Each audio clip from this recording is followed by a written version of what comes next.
Hey everyone, George here, the Italiano, coming to you with another Citrus Corner. Basically, a Citrus Corner roundup. We got some small little pieces of news to talk about. We got Test Track. We got a Living with the Land holiday overlay. Okay. What's going on with that? But coming up as part of Citrus Corner on OG 55. Let's get it.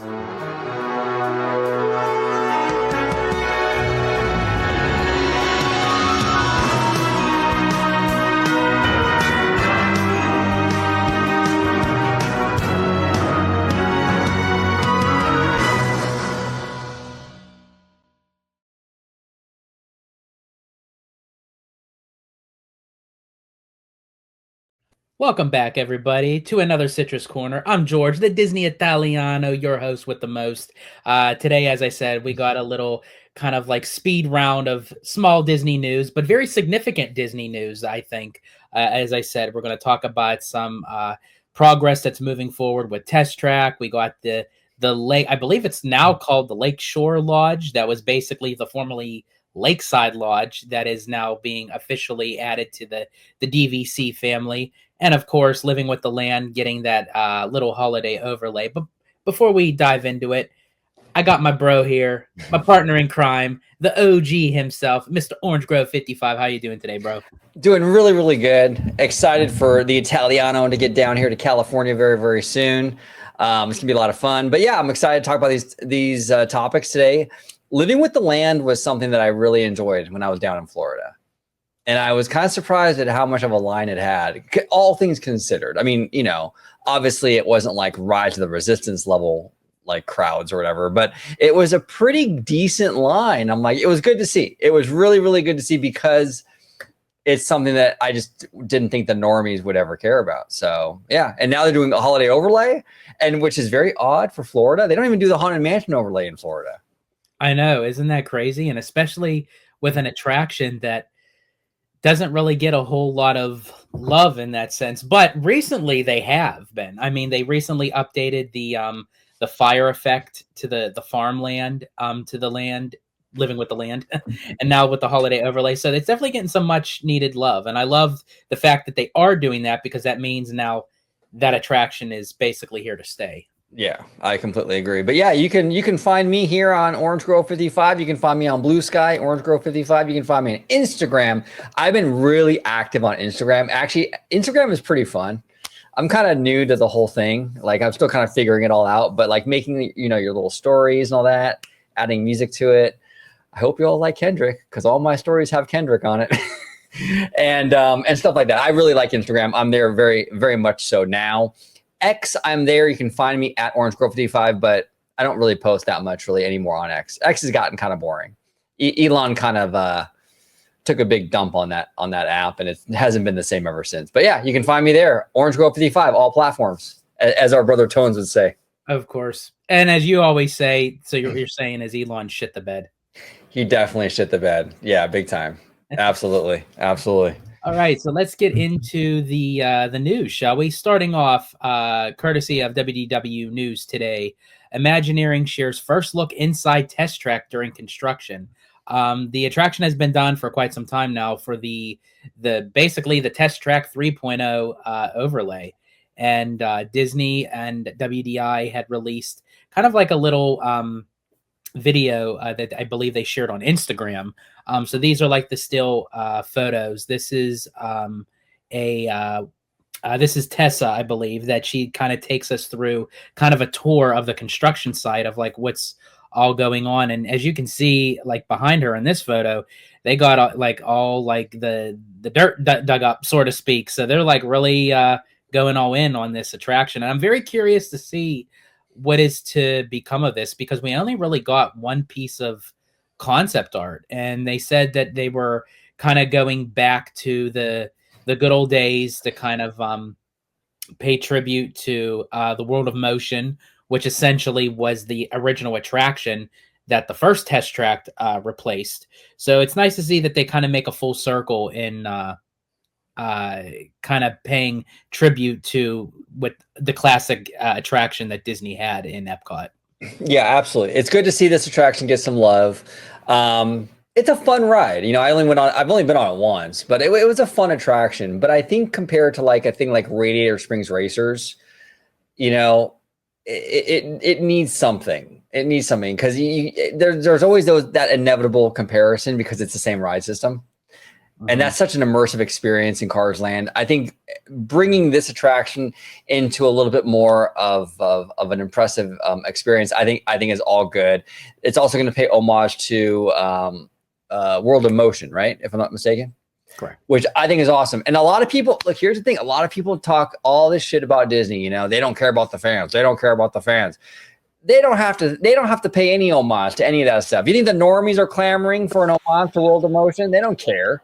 They're doing it for the diehard fans, and it's like it's frustrating because I get it. There's stuff that Disney does that yes, you should be critical of. Yes, you should call them out on it and be vocal and vote with your wallet. But at the same time, when they do good things and they do for the fans, the diehard fans, it's like crickets. You know what I'm saying? And this is one of those moments where they did it for the diehard fans. And I also gotta say too, even that Muppets decision. Like I said so many times, the Muppets are not a hot franchise. We all know that, okay? The Muppets are not a hot franchise. For them to have the Muppets take over Rock and Roller Coaster when they could have chose any other IP. Do you know Disney's IP library? They have so many other IPs that they could have put in that thing that would move way more merch than the Muppets. But they did the Muppets, I think, in large part because they know how much the Muppets means to the die-hard fans. But that whole thing is missing in this whole equation, in this whole conversation. I see a lot of people on like X and like on social media talking about how Disney doesn't care about the Muppets and this, that, and the other, and they don't care about the fans. Like, well, first of all, they didn't care about the fans. They certainly wouldn't retheme Rock and Roller Coaster to the Muppets. Because like I said, they got 1,000 other IP they could have chose that would have made them more money. So I'm just saying that I think fans don't give Disney enough credit where it's due. And I'm not saying that you should apologize for everything they do. You shouldn't apologize at all. If you're upset, you're upset. But you also have to give credit where it's due. That's all I'm saying. I agree. I definitely agree. And it's also smart on Disney's behalf that they're still, I believe so far of what we know, they're keeping the Rock and Roller Coaster title, so they don't have to do a lot of change with it. But instead of it being starring Aerosmith, it's starring the Muppets, Right. or starring Electric Mayhem, featuring the Muppets or what have you, whatever they want to put. Inspired by the Muppets, how Disney Yeah. does. It's Inspired by the Muppets, exactly. But yeah, I mean, it's crazy to me because I see so much like discourse online and stuff about this whole thing with the Muppets. And I'm like, well, first of all, the Muppets are getting an upgrade if you want to talk about like attraction stuff. Like they went from a 3D movie to an actual attraction. Like I get it, like Muppet Vision is a very nostalgic thing because of the connection to Jim Henson and his last work, which they've already confirmed they're looking to have that live on. So you're not even really losing that technically, you know what I'm saying? But it's an upgrade to go from a 3D movie to a roller coaster. The Muppets are getting more love in so many ways, and you're not even losing the nostalgia because they're going to save Muppet Vision for some other venue or some other thing so people can enjoy it for generations to come. How are we losing anything, fans? I don't understand it. And if they really wanted to get the fans in their good graces about the Muppets, tied to Rock and Roller Coaster getting a Muppet refurb, I would love to see that long-awaited The Great Muppet Movie Ride. Yes, to kind of please. even pay homage to bring back the Great Movie Ride, in a sense. So you get the best of both worlds. But going back to Test Track really quick, the thing that I'm looking forward to this version as compared to what 2.0 was. Well, first, the original Test Track kind of gave you like that simulation of like actually testing a car, of like with the crash dummies and how they go through like the obstacles like between like erosion and weather and speed test and brake checks, which they kind of do that in 2.0, but 2.0 kind of got more like of a simulated feel to it, sort of like Tron, like in the grid, which completely like threw me off. I still enjoy the ride, but it just wasn't my cup of tea. I love how they're kind of taking a more natural, organic feel to it, and from what I've understood, because that's what like a lot of the World of Motion was about. So I kind of hope that they integrate a lot of outdoor aspects, even if it's an indoor environment. Yeah, 100%, 100%. So yeah, it's good news. It's very, very good news.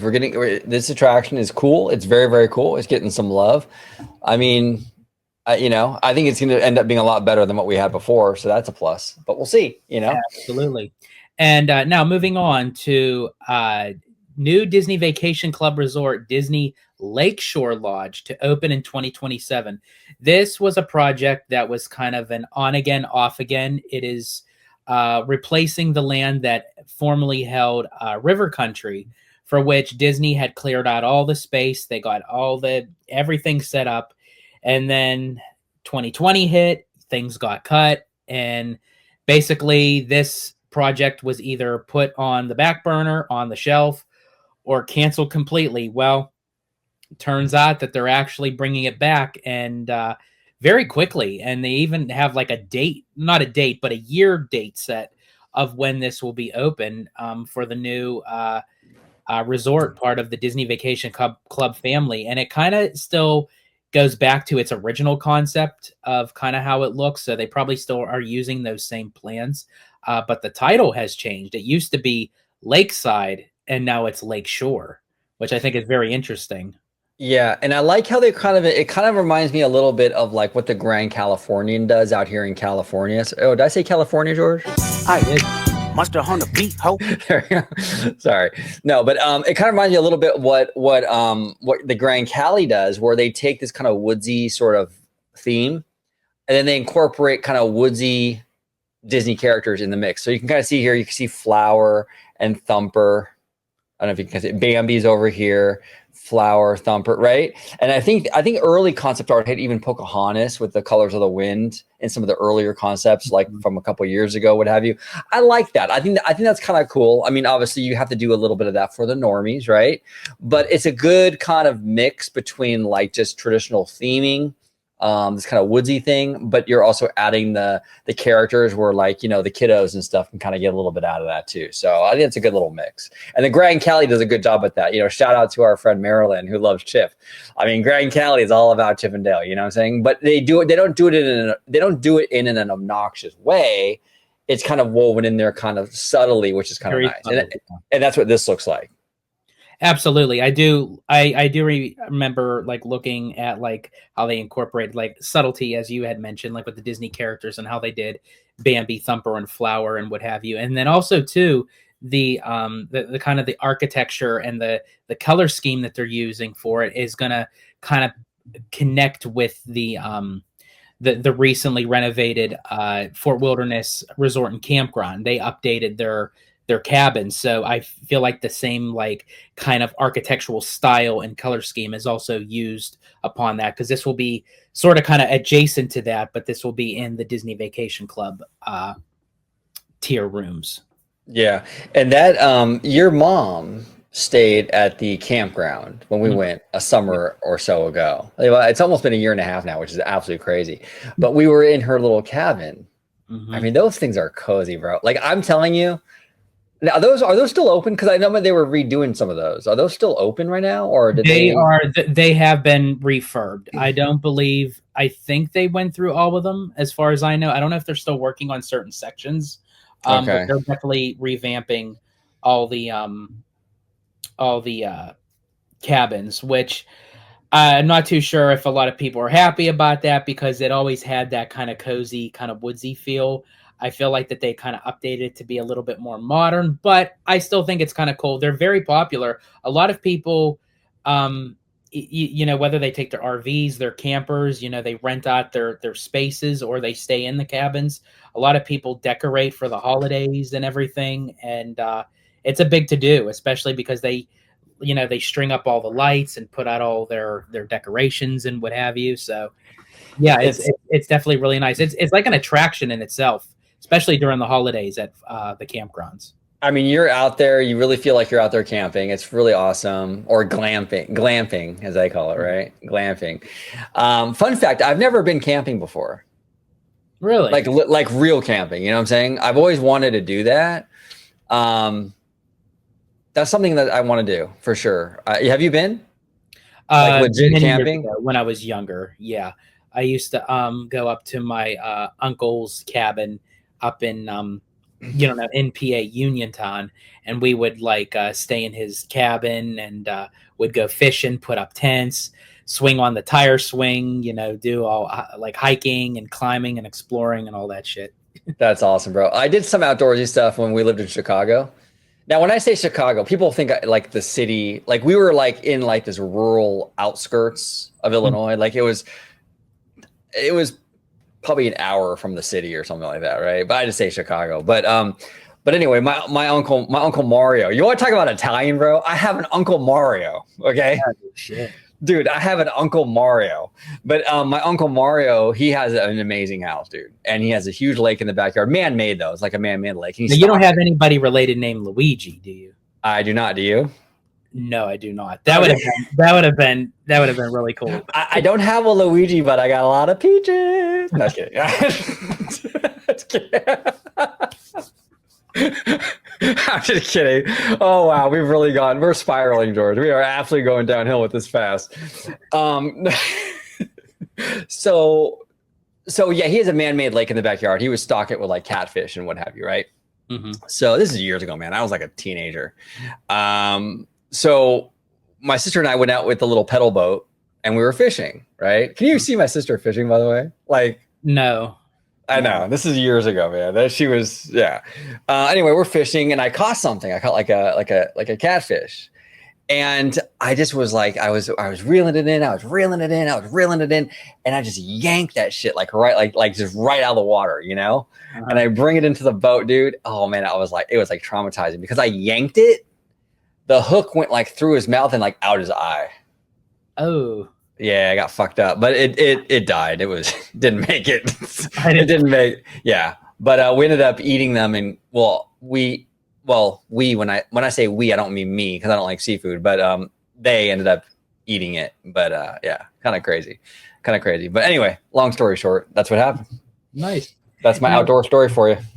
Now, speaking of holiday overlay and decorations, something that a lot of people probably were not expecting, but a kind of a holiday overlay to Living with the Land over at Epcot. Now, this is an attraction that has absolutely no IP attached to it whatsoever, unless you count like the hidden Mickey pumpkins and squash that you could find throughout the garden area. But other than that, I mean, more recently, as we had mentioned in the beginning of this recording, they've been showing a lot of love recently to this this edutainment kind of attraction where they updated the farmland, like the grassy areas, like with the little fire effect and what have you. And now with this holiday overlay, which absolutely looks gorgeous, by the way. I would have never thought that Disney ever would have put any effort or time into doing it. But and again, this is not for really the normies, I guess. I mean, it's kind of like this is an attraction that I think a lot of, well, maybe the normies love it. I don't know. But I feel like this is an attraction that really is more about like, what's the word for it? The diehard fans. You know what I'm saying? The diehard fans. So I'm glad Disney's doing it. I really am. And I'm surprised Florida doesn't really get into these holiday overlays with the attractions, at least, too much.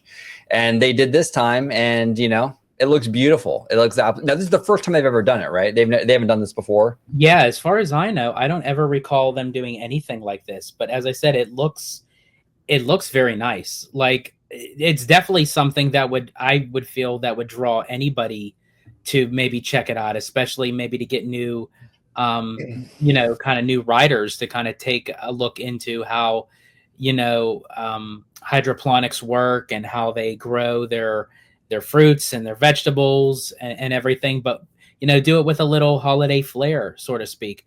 And then there was also another little video clip of actually how it could be taken to the fans and, in the line that I'm never used to seeing it go. This is courtesy of a Disney Food Blog when they were out there in Epcot, and you could see that they extended the queue out, as I said, which never goes back that far. So it's definitely something that has caught people's attention to want to check out. And I'm happy for the attraction because, as I said, if they're showing love for this and they're putting money into it, that means that this is an attraction that's here to stay. Yeah, no, absolutely. I agree with you. This is an attraction that's here to stay. And like I said, I mean, like, you know, when we were down there over a year ago and we rode this, which I love the attraction, but you know, it had a decent line. It really did. I thought like, oh, this was edutainment. This is gonna be like a walk on. No one's gonna be on this thing. And we waited a little bit, maybe 10 or 15 minutes, but I don't know. It was more than I thought we'd wait for it, you know, because it's a people eater, right? I mean, it has great capacity, and we still waited a little bit for it. So I was like, good, awesome. And the fact that, like you were saying, George, the fact that they're investing in it shows you that it's not going anywhere anytime soon, which is great. And again, this plays to the diehard fans. They're plussing things that the diehards would probably appreciate more than the typical normie would.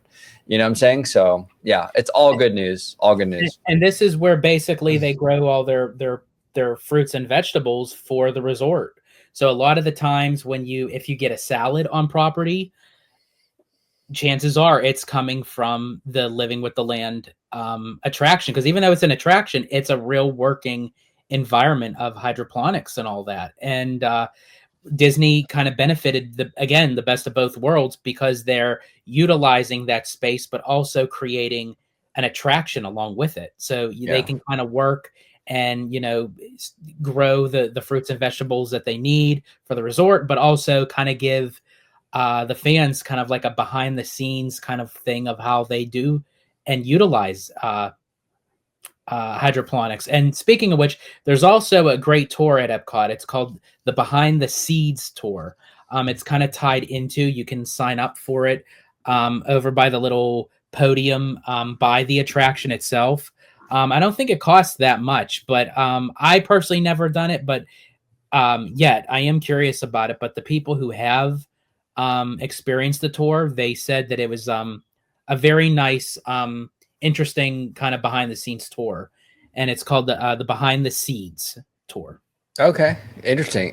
Okay, yeah, I think our friend Mindy went on that, didn't she? I thought she did that tour at one point. I could be mistaken, but I thought she did. Might have. I'm not sure. Yeah, I'm not sure. I thought she mentioned it, but I could be wrong. Mindy, if you're watching, comment down below. Confirm for OG and George. But this is all good news. Really good stuff happening out there. I'm excited, man. I think the parks right now are kind of going through some cool stuff. I know a lot of fans are really, you know, really getting all worked up over a lot of things, because, you know, they're touching some stuff that's older. But I think that's part of the Disney park experience, is the evolution of it all. You know what I'm saying? And you don't have to like every single change. No one's saying you do, but just respect the fact that, you know, this is what these parks were built on, is change. You know, if you want a museum, go to the Getty. Basically. And that's exactly what Walt wanted. You know, Walt wanted change. He wanted progress. He wanted to keep moving forward. He wanted to evolutionize the standards to kind of beat his own standards. And Right. that's what he wanted to move on, even as he quoted, after Disney. He wanted that to move forward. And I feel like, yeah, as much as you want to pay tribute to him by keeping it the same, it's also at the same time a little bit of an insult to him by you just leaving it stagnant and treating it like a wax museum, which again, he wanted. Honestly, that's what Pirates of the Caribbean was almost going to be. And it eventually became an attraction. It was supposed to be a walk-through museum. And also the Haunted Mansion, I think, was also going to be kind of like a walk-through, like illusion type of haunted house kind of thing as well. Yeah.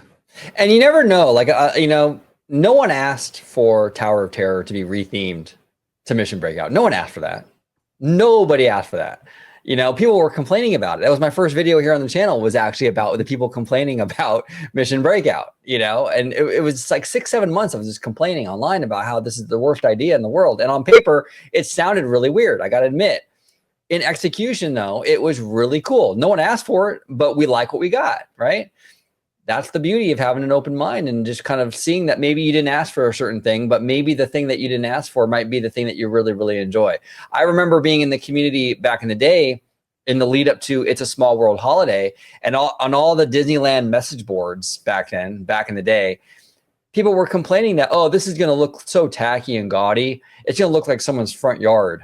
You know, this is going to be so god awful. Why is Disney doing this to this icon of an attraction? And now look. How many years later? It's like 20 something years later or more that they've been doing this thing for Small World, and it's like an absolute treasure, and everyone absolutely loves it every single holiday season. So you just never know, you know what I'm saying? You just never ever know. Something might not sound like it will appeal to you, and at the end of the day, it might when it opens. So just give things a chance. Or even to the second round of It's a Small World, when Disney decided to add a little bit of the Disney IP mixed into the cultures of the different places around the world. People had a conniption. Like, I mean, And you barely even notice the character. I mean, it's like, I don't understand. There was so much drama over that. And Kim Irvine said on the Imagineering story, she was getting like death threats and stuff. Remember that on the Disney and the Imagineering story? Like fans were going nuts over that. I'm like, you go on the attraction, you barely even notice these things. They're so subtle and kind of mixed in anyway. And it was like the biggest like travesty. Oh my God, how could the Mouse House do this? It's like, oh my gosh, you guys, come on. And I love how she kind of got back at the people very subtly, very respectful, when she said, "We know how much you love the parks, but you also have to understand we love the parks too, and we would never do anything to jeopardize the integrity of the park." So I love she handled it very respectfully. Well, look at her mom was heavily involved in these parks too, you know? Yeah. I mean, these people, a lot of these Imagineers, a lot of these people that work at Disney have a history, a family history invested in this park, in this thing, you know?